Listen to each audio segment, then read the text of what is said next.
Standing outside the England team hotel in Dortmund on the morning of the historic Euro 2024 semi-final victory over the Netherlands, I watched Harry Kane for what felt like the 1000th time, leading all the players out for their next activity.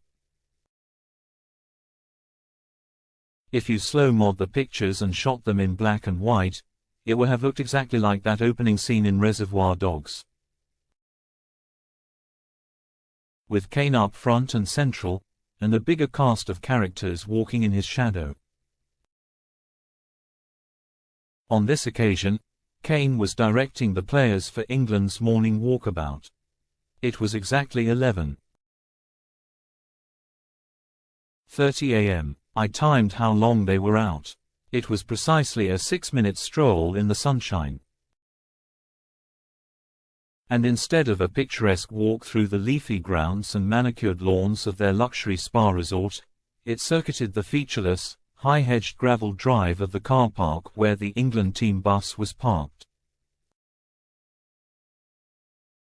Why? It had been decided it was too risky to walk on the slightly dewy, undulating grass, just in case one of the players slipped and tweaked a muscle or strained a ligament on the morning of the game. Extreme caution, for sure, but such is the level of detail in everything this England squad does. And it is Kane who always leads the way and sets the standards.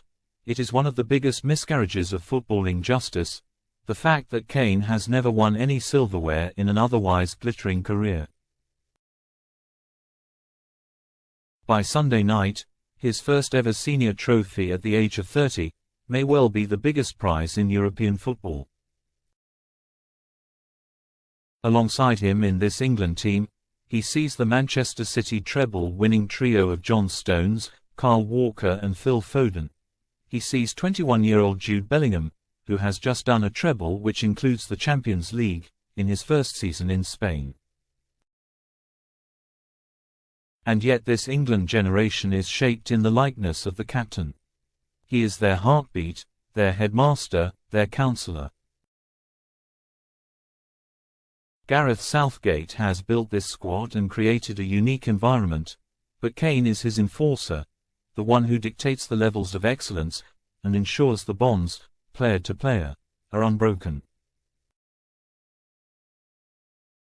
Wherever Kane leads, the rest of the squad follows, without question, however big their reputation is. Whatever they may have won at club level, following the drab 1-1 draw with Denmark in the second group game 3 weeks ago, the England fans and national media were frothing with criticism.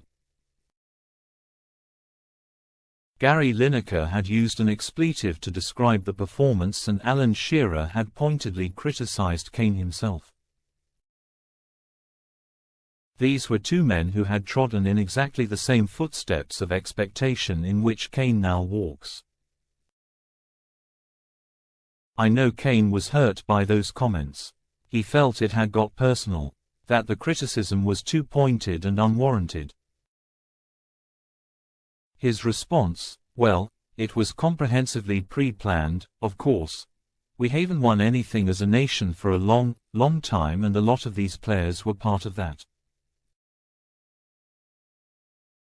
All I would say is, remember what it is like to wear the shirt, and that your words are listened to. No slagging match, no tit for tat, just a clever little put down, and a plea for perspective. Some of the headlines, of course, shouted that Kane had sniped back at his illustrious critics.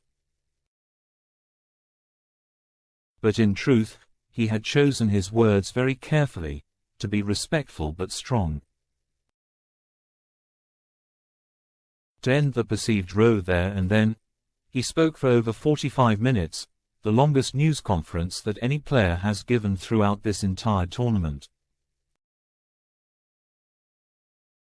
It was his idea. He told the FA media team he wanted to step up and be the voice piece of the England squad, face down the critics eye to eye.